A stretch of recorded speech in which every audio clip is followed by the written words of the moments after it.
بسم الله الرحمن الرحيم. Sabda Rasulullah sallallahu alaihi wasallam, "Innama akhafu ala ummati al-a'immat al-mudillin wa idza wudi'a as-sayfu fi ummati lam yurfa' anha ila yaumil qiyamah." Rawahu Tirmidzi. Innama, itu Hamzah duduk di bawah. Artinya sesungguhnya aku takut mengenai umatku pemimpin-pemimpin yang menyesatkan. Dan apabila diletakkan pedang, yakni senjata, kepada umatku, nescaya tidak diangkat lagi daripadanya sehingga hari kiamat. Yakni berlakunya pembunuhan dan penumpahan darah nescaya berterusan hingga hari kiamat. Hadis ini menunjukkan bahawa di antara tanda-tanda hampirnya kiamat ialah dilantik pemimpin-pemimpin yang menyesatkan, bukan memimpin umat ke arah Islam. Kita mesti sedar bahawa memilih pemimpin adalah satu amanah yang sangat besar. Lebih besar daripada amanah menyimpan duit, mengirim barang. Hadis ini disokong oleh hadis yang lain yang diriwayatkan oleh Al-Bukhari dalam sahihnya. An Abi Hurairah radhiyallahu anhu qala, "Bainama ar-Rasul sallallahu alaihi wasallam baina an-nabiy sallallahu alaihi wasallam yuhaddithu al-qauma idh ja'ahu a'rabiyyun فقال يا رسول الله متى الساعة فمضى حديثه ومنا من قال أنه كره ما قال ومنا من قال أنه لم يسمع ما قال فإذا قال رسول الله صلى الله عليه وسلم أين السائل عن الساعة قال أنا ذا يا رسول الله قال إذا ضيعت الأمانة قال كيف إضاعتها قال رسول الله صلى الله عليه وسلم إذا وسد الأمر إلى غير أهله فانتظر الساعة. Maksudnya dari Abu Hurairah radhiyallahu an, sedang Nabi SAW bercakap-cakap dengan sahabatnya dalam masjid Madinah. Tiba-tiba masuk seorang A'rabi, seorang Arab Badui. A'rabi ialah orang Arab yang tinggal di kawasan hulu. Tempat kita kawasan hulu, kawasan jauh. Kawasan yang tidak ada ulama-ulama, sahabat yang mengajar mereka. Biasanya mereka datang bertanyakan masalah kepada Nabi sallallahu alaihi wasallam. Dia datang teguh bertanya, "Wahai Rasulullah, bilakah berlakunya kiamat?" Dia tanya, bila kiamat berlaku? Tiba-tiba Rasulullah SAW meneruskan percakapannya, tak beralih. Ada kalangan kami yang berkata, mungkin Rasulullah tidak suka dengan apa yang dia cakap. Kerana yang pertama, Rasulullah tengah bercakap, terus mari tanya. Sepatutnya nanti berhenti bercakap dulu. Ini tidak beradab. Mungkin Rasulullah tak suka dengan cara ini. Ataupun Rasulullah SAW tak suka dengan orang tanya bila berlaku kiamat. Kerana tarikh kiamat ni Nabi tak tahu. Orang lain tak tahu, yang tahunya Allah Ta'ala saja bila berlaku hari kiamat. dalam ilmu Allah Ta'ala. Ada kalangan kami yang berkata mungkin Rasulullah tak dengar apa yang dia tanya.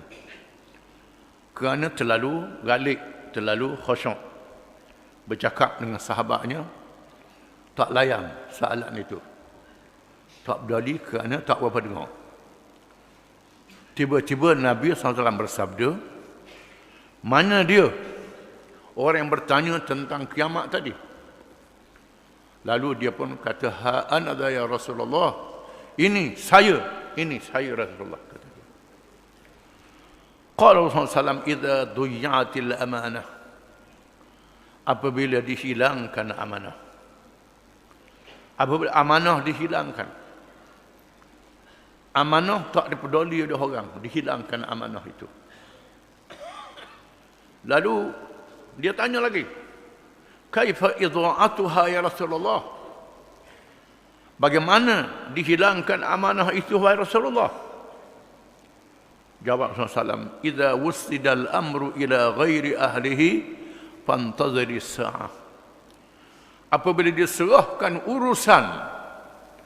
urusan umat, yang besar ialah pemimpin umat, kepada orang yang bukan ahlinya, orang yang tak layak mengikut agama, maka tunggulah akan berlakunya kiamat yang memusnahkan dunia ini apabila hukum Allah, syariat Allah tidak dipedulikan. Dalam hadis yang lain, Nabi bersabda, hadis riwayat Ibnu Majah, sata'ti 'ala an-nas sanawatun khadda'ah yu'tamanu fiha al-kha'in wa yukhanu fiha al-amin wa yatakallamu fiha ar-ruwaybidah. Akan berlaku tahun-tahun yang menggoda, tahun-tahun yang tidak menentu. Ulama mengatakan tahun tidak menentu ni ialah musim tahun yang tidak menentu. Hujannya tidak menentu, panahnya tak menentu, anginnya tak menentu. Biasanya musim ini ada menentu mengikut peredaran hari bulan. Ini tidak menentu. Akan berlaku tahun-tahun yang menggoda, yang tidak menentu, tertipu. Orang tak tahu, ingat ke dah hujan, tak ada hujan, tak ada ribut. Tak ada turun salji. Orang yang khianat dia beri amanah. Orang yang amanah dia khianat. Orang yang khianat diberi amanah kepadanya, dia anggap amanah yang khianat. Khianat dalam perkara agama khususnya. Orang yang amanah dikhianat oleh orang. Ini berlaku. Wa takallamu fiha ar-ruwaybidah. Ar-ruwaybidah bercakap. Lalu sahabat tanya, "Ma ar-ruwaybidatu ya Rasulullah?" Apa makna ruwaybidah itu? Al-ammatu yatakallamu fi amri al-khassah. Orang awam yang tak tahu apa bercakap dalam perkara yang khusus, perkara yang dia bukan ahlinya. Dia tak ada ilmu, tak ada pengetahuan, tak ada apa khusus dalam perkara agama. Cakap juga, tulis juga. Ni zaman Facebook. Tulis dalam Facebook, tulis dalam internet, tulis. Dia tak ada ilmu. Tulis. Menyebarkan pengetahuan yang salah ke seluruh pelosok dunia. Cakap bab agama. Ini antara tanda akhir zaman. Kita tengoklah, ada dak zaman kita sekarang. Kemudian apabila diletakkan pedang kepada umatku, bila umatku dilakukan pembunuhan ke atasnya, maka tak boleh dia angkat lagi. Bila berlaku peperangan, nak damai susah. Berperang terus sehingga ramai orang-orang yang mati, terbunuh. Bukan saja orang tua, bukan saja askar, termasuklah orang tua, perempuan, kanak-kanak yang tidak bersalah. Sampai dalam masjid pun bom, dalam masjid Nabi pun bom juga. Bom, bunuh sana, bunuh sini. Ini di antara bencana menunjukkan hampirnya hari kiamat. Bila disebut hampirnya hari kiamat ni bukan kita duk cokoh tunggu. Tunggulah tahun berapa kiamat. Itu bukan kerjaan kita. Pekerjaan kita ialah beramal. Mengerjakan amal yang soleh, amal yang baik banyak-banyak. Ibadat banyak, buat amal soleh banyak-banyak, perangai baik banyak-banyak untuk pahala pada hari kiamat kelak. Kerana yang berguna bukan lagi harta, bukan lagi pangkat, bukan lagi pingat, bukan lagi baka dan keturunan. Yang berguna ialah taqwa. Yang berguna ialah ketaatan kita kepada Allah dan akhlak yang baik. Itu persediaan. Berlaku bencana, kita kena bersedia buat ibadat. Bersedia untuk mati. Bersedia untuk hari kiamat. Sabda Rasulullah sallallahu alaihi wasallam, "In akhwafa ma akhafu ala ummati kulla munafiqin aliman lisan." Rawahu Tabarani wal Bazzar. Artinya sesungguhnya perkara yang paling aku takut menimpa umatku ialah adanya orang-orang munafik yang alim, pandai bercakap. Orang munafik yang alim, pandai bercakap. Dengan hujah-hujah yang menarik, pandangan yang menarik, tetapi menipu orang. Dia sendiri tidak percaya dengan Islam. Dia sendiri tak beramal dengan Islam. Dia sendiri mengheret orang supaya jangan ikut Islam. Tapi menggunakan hujah-hujah Islam. Ini zahir di akhir zaman. Berkata Syekh Muhammad Ali As-Sabuni, hafizahullah, maknanya ialah Rasulullah SAW amat bimbang kalau muncul di dalam umatnya orang yang tidak ada pendirian, penipu dan berbohong, yang menggunakan ilmunya untuk berbohong dan menjalankan kerja munafik, lalu menipu orang dengan dakwaan untuk kebaikan. Percakapannya kononnya nak ajak orang kepada kebaikan. Sesungguhnya ramai di zaman kita sekarang mereka mencari keuntungan dunia dengan menggunakan agama dan memakai topeng bagi menurut kemahuan pemimpin kerajaan yang mengikut hawa nafsu. Kita sedang menghadapi kerajaan-kerajaan yang tak ikut lagi syariat Islam. Dan di sana ada ulama-ulama yang bercakap bagi pihak kerajaan semata-mata, bukan bercakap mengikut hukum Allah Ta'ala. Ada juga ulama-ulama yang bekerja dengan kerajaan, tak dinafikan, tetapi dia ada pendirian. Yang betul kata betul, yang salah kata salah. Yang jadi masalahnya kerja dia membetulkan kerajaan saja. Hak salah pun kata betul juga. Ini hak betul kata salah, itu satu hak juga. Dia kena jaga.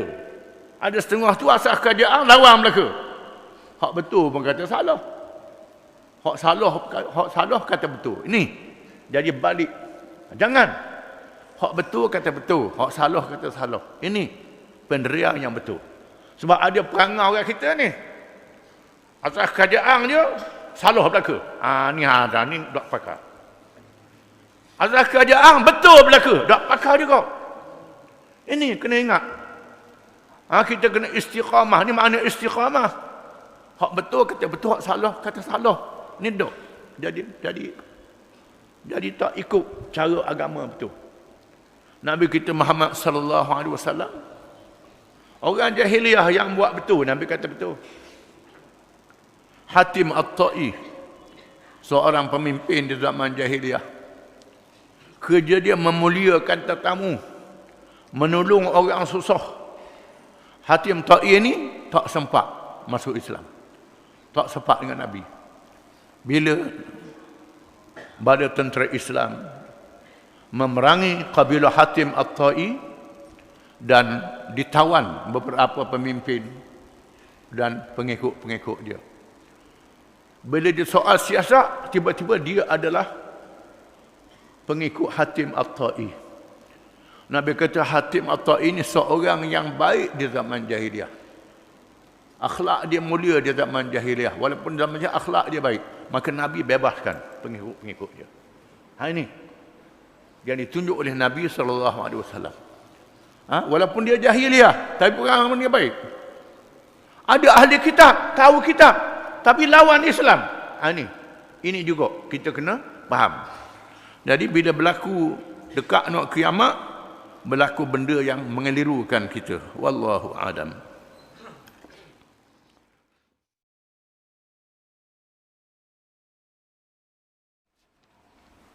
Bismillahirrahmanirrahim.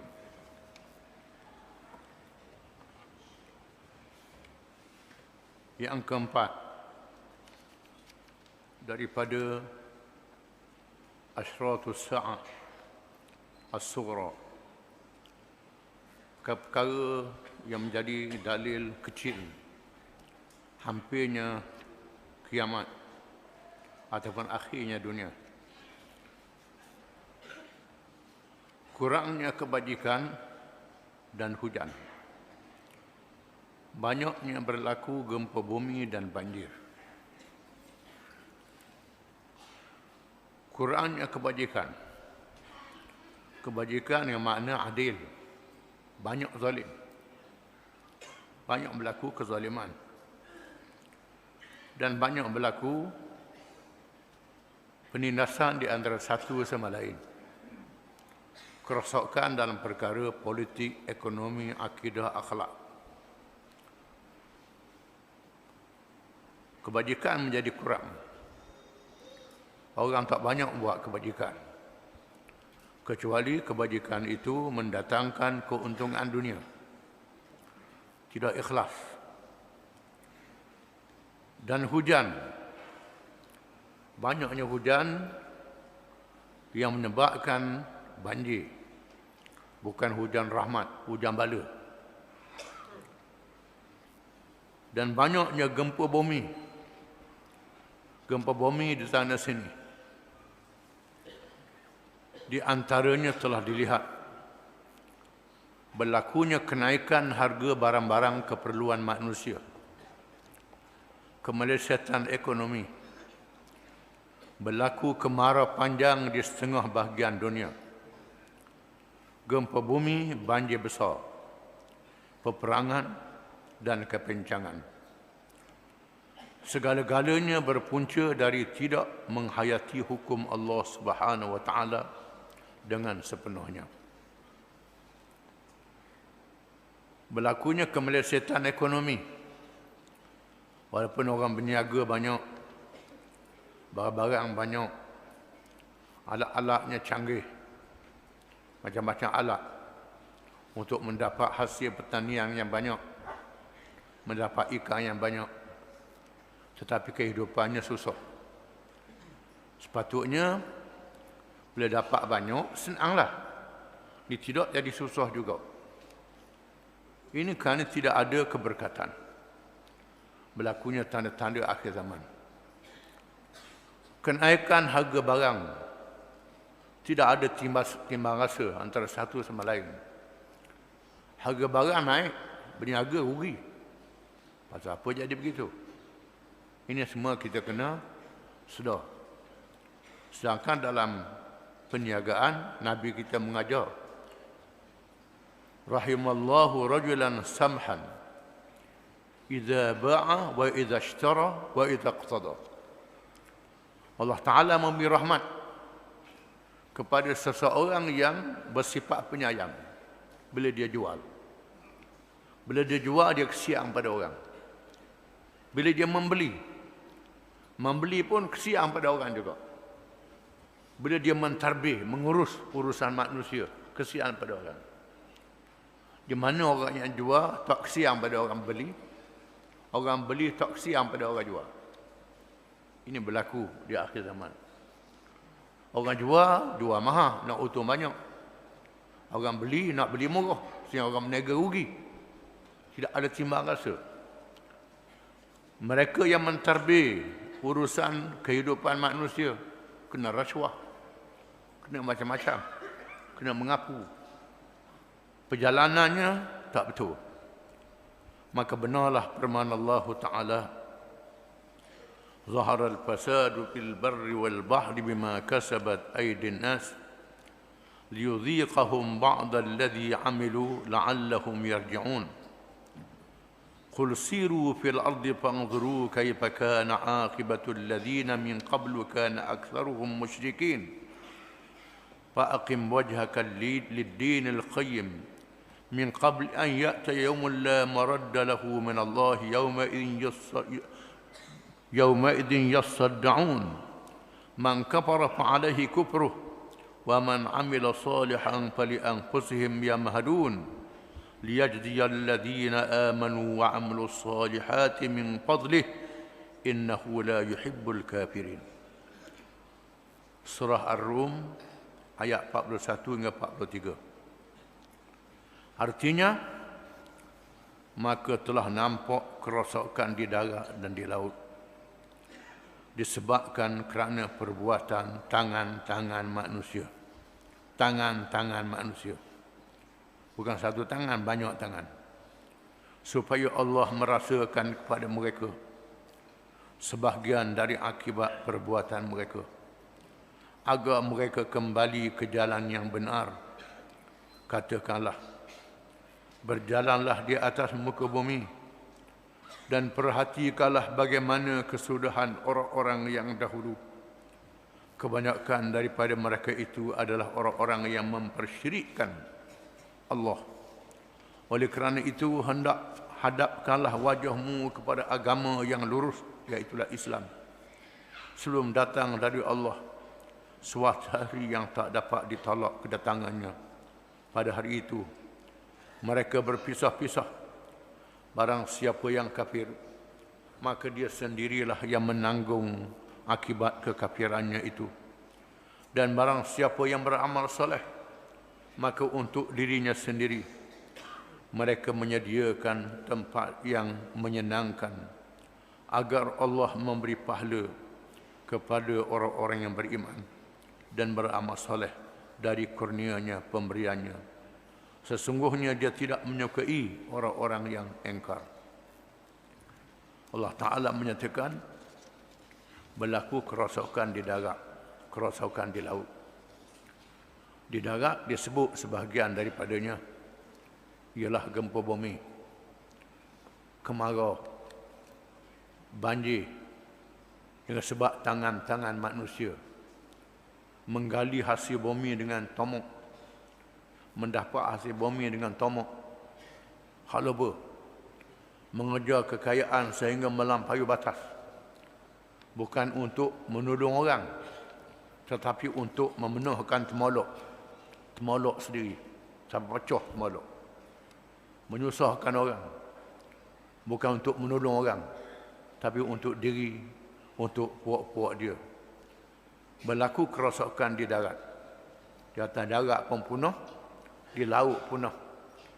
Di laut berlakunya payah nak cari hasil laut. Berlaku macam-macam kerosakan dalam laut. Termasuklah kerosakan musim-musim. Hujan yang tidak menentu, kemarau yang tidak menentu, ombak gelombang arus yang tidak menentu. Semuanya dengan sebab kerja tangan-tangan manusia. Sama ada secara zahir ataupun secara batin.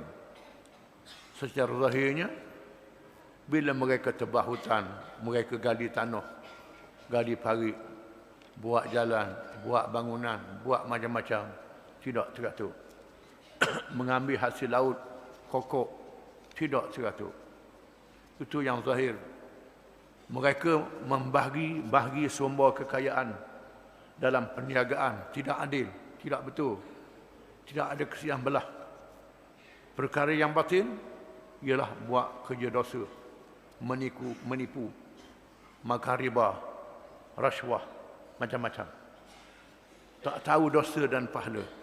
Itu kejahatan batin. Dengan sebab itu maka Allah menarik keberkatan. Kebaikannya tidak ada, walaupun hasilnya banyak. Tujuannya supaya manusia insaf. Walaupun berlaku macam-macam, termasuklah menimpa diri manusia berbagai-bagai penyakit. Bukan saja cuaca, kehidupan, penyakit. Macam-macam jenis penyakit. supaya manusia balik pada Allah Ta'ala. Balik bagaimana? Balik kepada agama, iaitulah Islam. Ambil contoh dan teladan daripada umat-umat zaman dahulu yang telah dibinasakan oleh Allah Subhanahu wa Ta'ala. Alam tara kaifa fa'ala rabbika bi'ad iram dhatil imad alladhi lam yukhlaq mithluha fil bilad wa thamud alladhina jabu as-sakhra bil wad wa fir'auna dhil autad alladhina taghaw fil bilad fa aktharu fiha al-fasad fasabba 'alaihim rabbuka sawta 'adab inna rabbaka labil mirsad. Adakah kamu tidak tengok? Kamu tidak erti, tidak faham, tidak berfikir apa yang telah Tuhan buat berkaum Ad yang mendirikan ibu kota Iram dengan bangunan-bangunan tinggi yang mencakar langit, tiang-tiang daripada batu bukit yang dipahat yang tinggi. Kaum Samud yang memahat bukit dan batu-batu yang pejal, dibawa ke lembah, mendirikan bangunan rumah daripada batu, bukan batu bata, batu dipahatnya. Kaum Fir'aun yang mempunyai kemah-kemah bala tentera yang banyak, bangunan-bangunan macam bukit yang memasak bumi. Mereka semua melakukan fasad, melakukan kejahatan, tidak taat pada Allah Ta'ala, menyembah Tuhan yang lain daripada Allah. Raja-raja dan pemimpin memerintah dengan zalim. Rakyat pula taat pada mereka yang zalim, tak taat pada Allah Ta'ala, meninggalkan syariat Allah. Allah timpakan bencana ke atas mereka. Allah Ta'ala sentiasa memerhati apa yang kamu buat. Allah Ta'ala lihat apa yang kamu buat, diperhatikan oleh Allah Subhanahu wa Ta'ala. Allah Ta'ala boleh menghukum bila-bila masa. Adapun umat akhir zaman ini, Allah Ta'ala beri tempoh yang panjang supaya mereka berfikir. Firman Allah Ta'ala, وَأَرْسَلْ السَّمَاءَ عَلَيْهِمْ مِدْرَارًا وَجَعَلْنَا الْأَنْهَارَ تَجْرِي مِنْ تَحْتِهِمْ فَأَهْلَكْنَاهُمْ بِذُنُوبِهِمْ. Suratul An'am ayat 6. Artinya, dan kami curahkan hujan yang lebat atas mereka, dan kami jadikan sungai-sungai yang mengalir di bawah mereka. Kemudian kami binasakan mereka kerana dosa mereka sendiri. Allah Ta'ala sebut kaum Nabi Nuh alaihi salam, begitu juga kaum yang lain. Allah Ta'ala letakkan mereka di atas muka bumi. Allah Ta'ala suburkan bumi itu dengan hujan-hujan yang turun. Dipeliharanya air dalam tanah, dialirkan sungai-sungai untuk mereka memakmurkan bumi. Tiba-tiba mereka mengerjakan dosa, maka Allah binasakan mereka. Firman Allah Ta'ala, walau anna ahlal qura amanu wattaqaw lafatahna alaihim barakatim minas sama'i wal ard walakin kadzabu fa akhadnahum bima kanu yaksibun. Suratul A'raf ayat 96. Artinya, jikalau sekiranya penduduk negeri-negeri beriman dan bertakwa, kalau penduduk negeri itu beriman, percaya kepada Allah, percaya pada hukum Allah, percaya pada syariat dia, percaya pada agama dia, dan bertakwa, mengerjakan perintah, meninggalkan larangan dengan rasa gerung dan takut pada Allah, pastilah kami akan melimpahkan kepada mereka berkat dari langit dan bumi. Tetapi mereka mendustakan ayat-ayat kami, maka kami seksakan mereka disebabkan perbuatan mereka.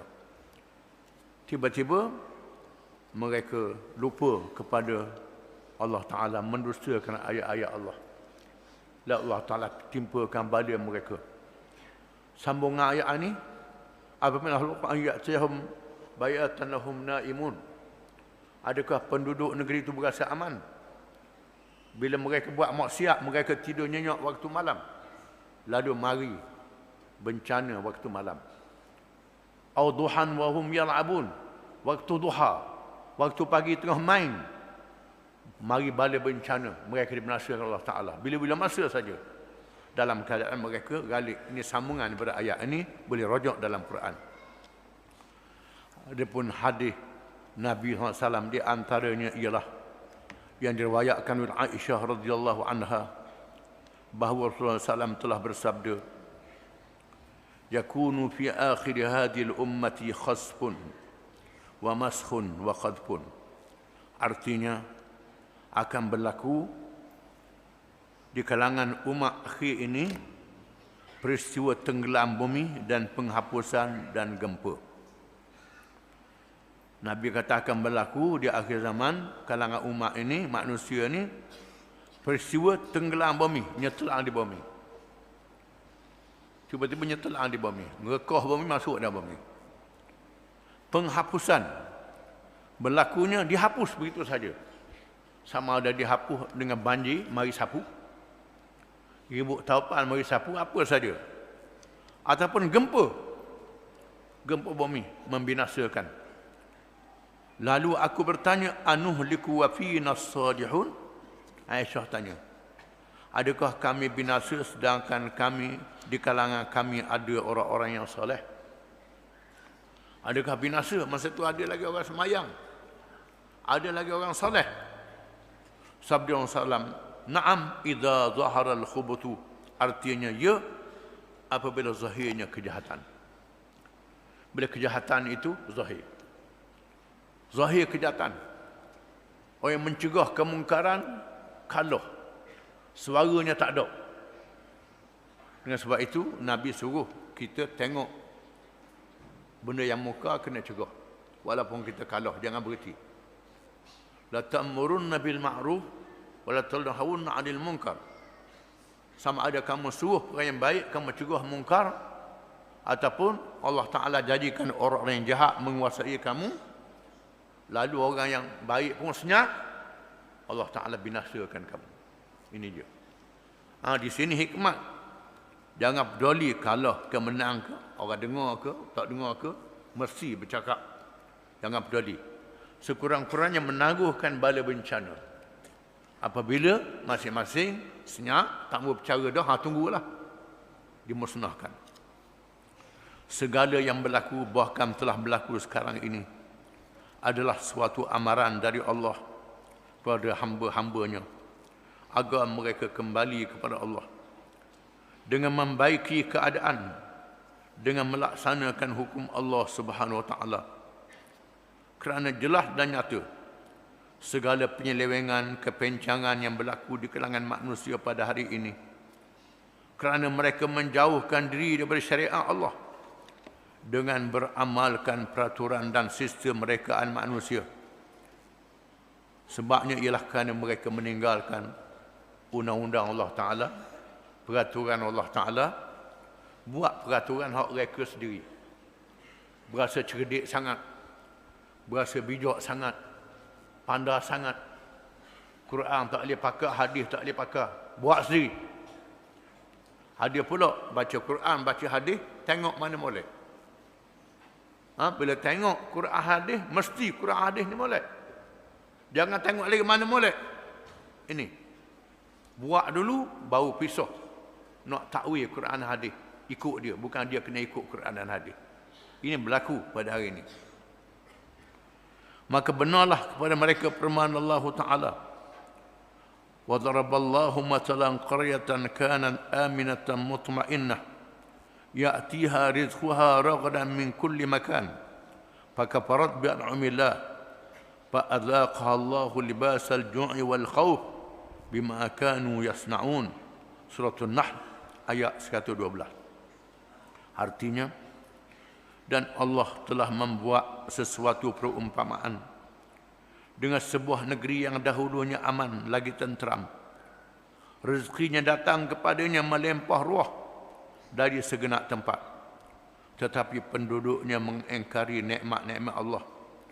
Kerana itu Allah merasakan kepada mereka pakaian kelaparan dan ketakutan disebabkan apa yang lalu, apa yang selalu mereka buat. Allah Ta'ala sebut kalau zaman dulu negeri yang aman, dalam keadaan hidup senang, tiba-tiba mereka lupa nikmat Allah Ta'ala, tinggal agama Allah. Bila dah dapat nikmat, Allah Ta'ala cabut nikmat itu. Allah Ta'ala pakarkan dengan pakaian ketakutan. Pakaian ketakutan dan pakaian kelaparan. Kelaparan ni sama ada berlaku bencana alam, banjir, kemarau dan seumpamanya, ataupun makanan banyak, piti tak ada, supaya je. Orang pula bakhil kedekut, lapar juga. Ketakutan di antaranya ialah banyaknya jenayah-jenayah. Nak tidur tak boleh, peropok sana, peropok sini, curi sana, curi sini. Bunuh sana, bunuh sini, kerana meninggalkan syariat Allah. Kata riti, banyak jenayah. Kata-kata.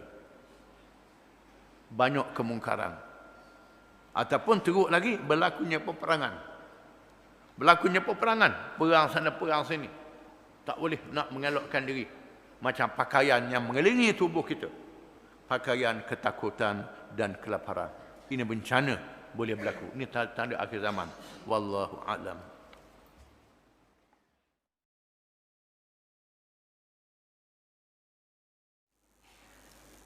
Bismillahirrahmanirrahim.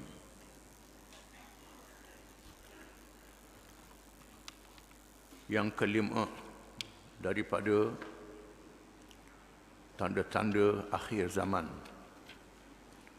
yang menyebabkan berlakunya kiamat, hancur lebur dunia ini. Kaum wanita bersikap bebas, mendedahkan aurat dan terkeluar dari akhlak-akhlak Islam dan peradabannya. Sabda Rasulullah sallallahu alaihi wasallam, "Sinfani min ahli nar lam arahuma,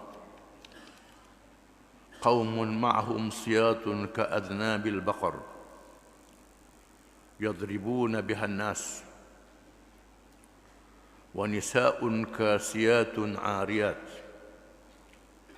ma'ilatun mumayyilat ru'usuhunna ka'asnimatil bukhtil ma'ilah la yadkhulna al-jannah wa la yajidna rihaha wa inna rihaha la yujadu min masirati 500 am." Rawahu Muslim. Artinya ada dua golongan manusia di kalangan ahli neraka yang aku tidak sempat melihat mereka,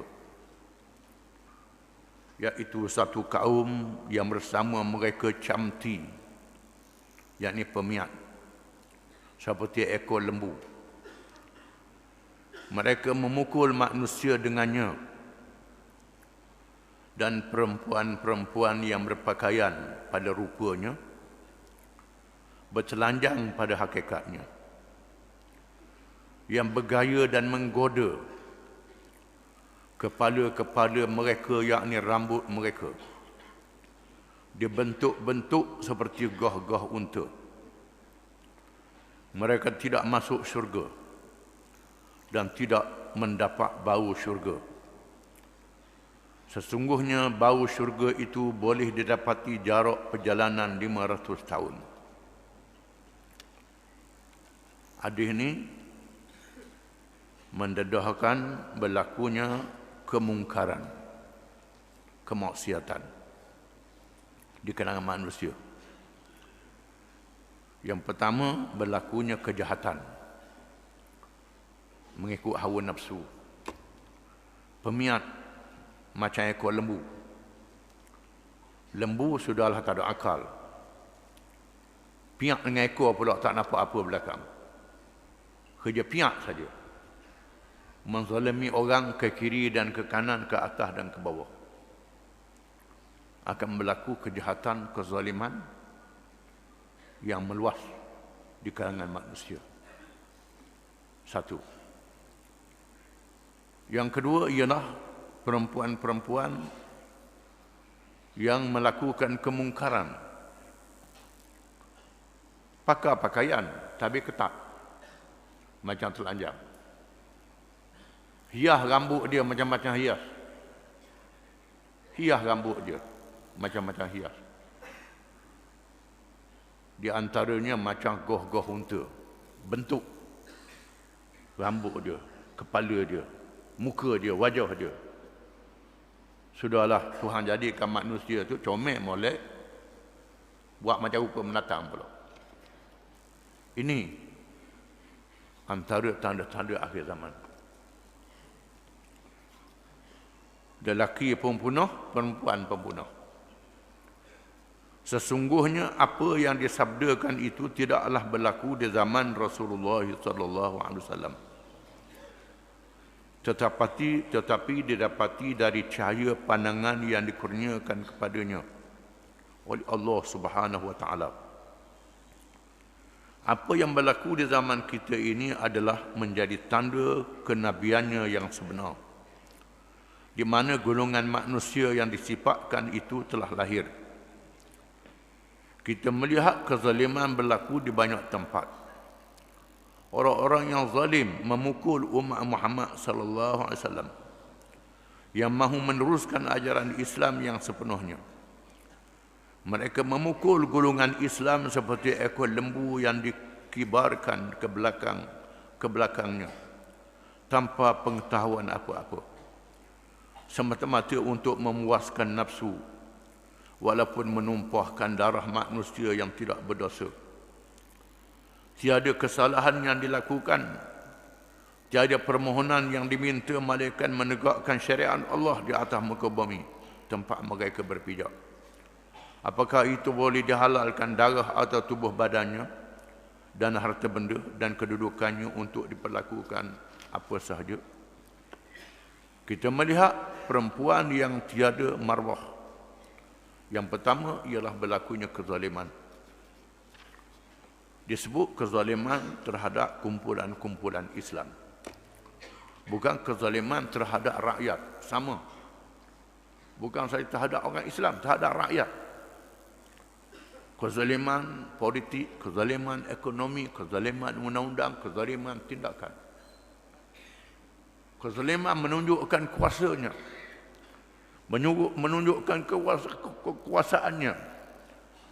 Tangkap sana, tangkap sini, pukul sana, pukul sini. Bukan saja rakyat, kerajaan, rakyat pun zalim juga. Pukul-mukul di antara satu sama lain, bergaduh di antara satu sama lain.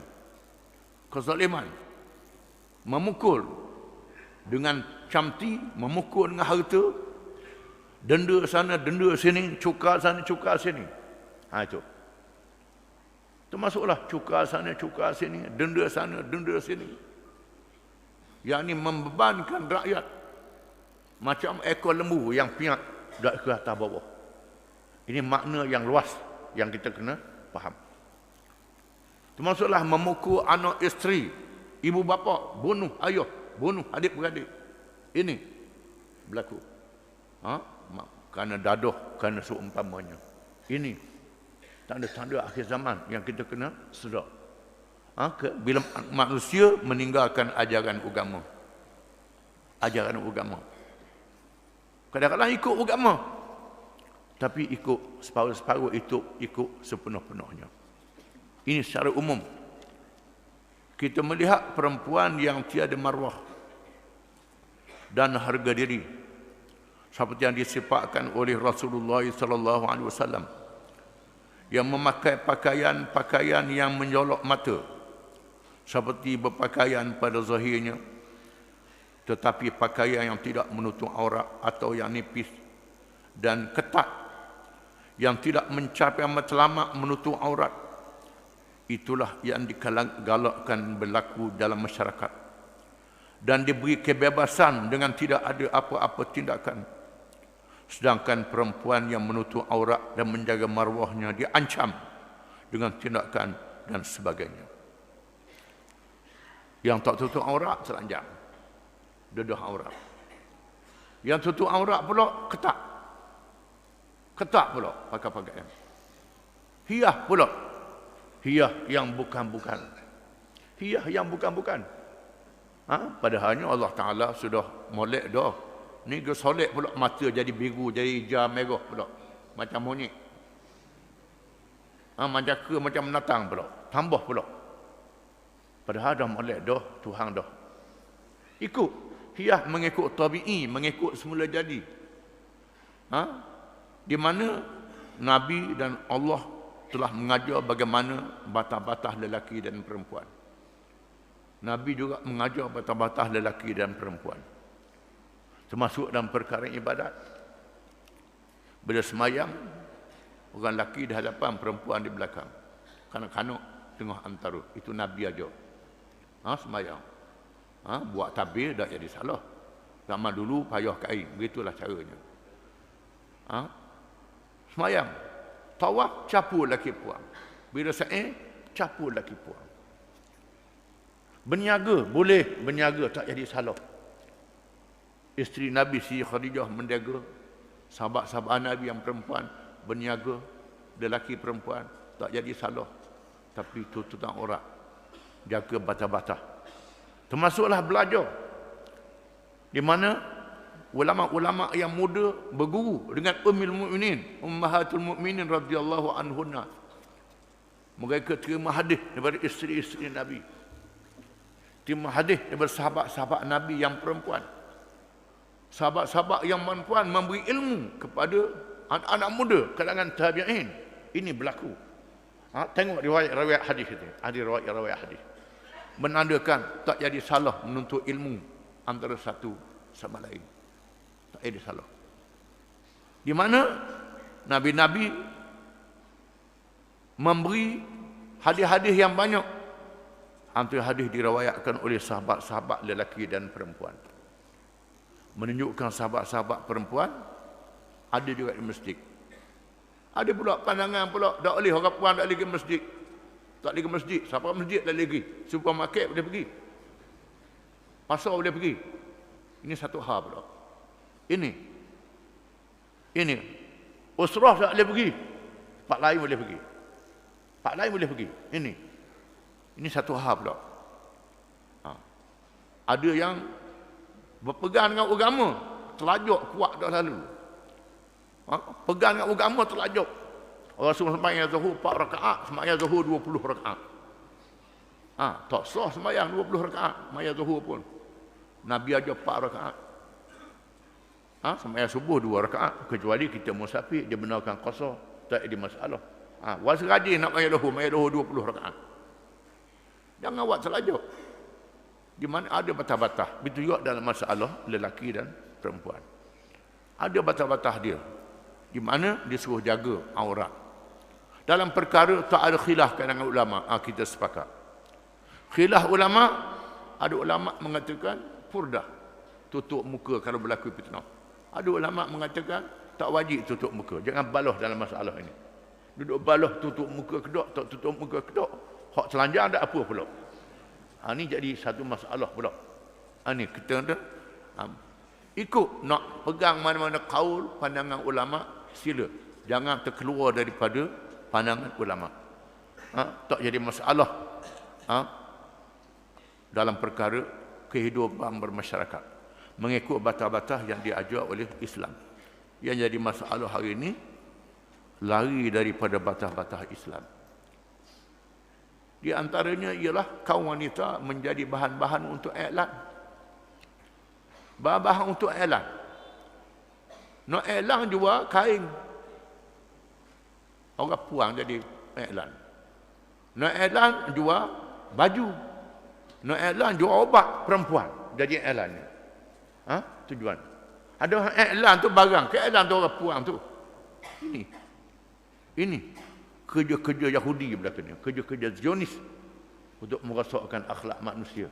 Kita kena sedar. Allah Taala jadikan perempuan ni molek, cantik. Al-mar'atu salihah khairum min ad-dunya wa ma fiha. Perempuan yang soleh lebih baik daripada dunia dan segala isinya. Perempuan yang soleh, yang kuat berpegang dengan agama lebih baik daripada dunia dan segala isinya. Ini Tiba-tiba kita rendahkan martabat diri kita sendiri. Jadi binatang. Dedahkan orang. Hidup pergaulan dengan cara yang bebas. Ikut hawa nafsu. Termasuklah juga di atas nama agama. Ada batas. Bertanding Quran musabaqah. Pakai tepik. Orang puan mengaji Quran tepik. Molek ke? Pasal apa Nabi tak suruh orang puan jadi Tok Bilal? Nabi suruh orang puan, orang lelaki jadi Bilal, jadi muadzin. Muadzin ialah Bilal bin Rabah, Abdullah bin Maktum. Pasal apa tak latih orang puan jadi Tok Bilal? Kerana ada batas-batas dia. Bukan orang puan tak boleh bercakap, boleh bercakap. Boleh bercakap. Pasal apa tak boleh orang puan suruh semayang jadi Tok Imam Jemaah?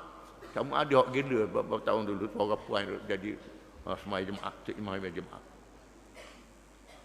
Kerana Allah Ta'ala menentukan sesuatu mengikut fitrah. Mengikut sifat semua dah jadi. Sifat semula jadi, ada semula jadi bagi orang lelaki. Ada semula jadi bagi orang perempuan. Ada semula jadi bersama. Semula jadi bersama. Sembahyang 5 waktu. 5 waktu.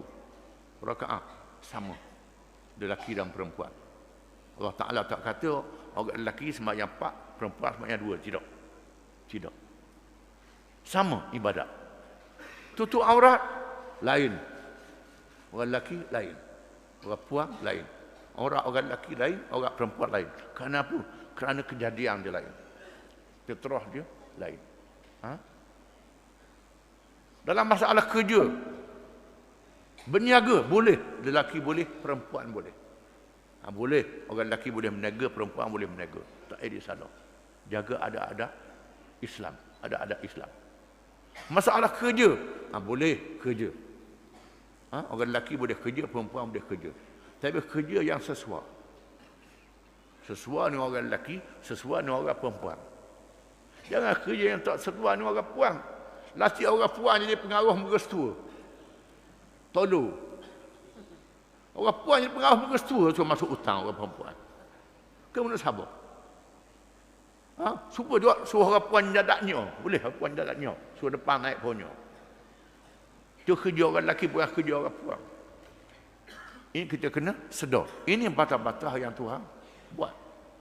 Ada benda yang boleh bersama, boleh yang antara satu sama lain. Fitrah.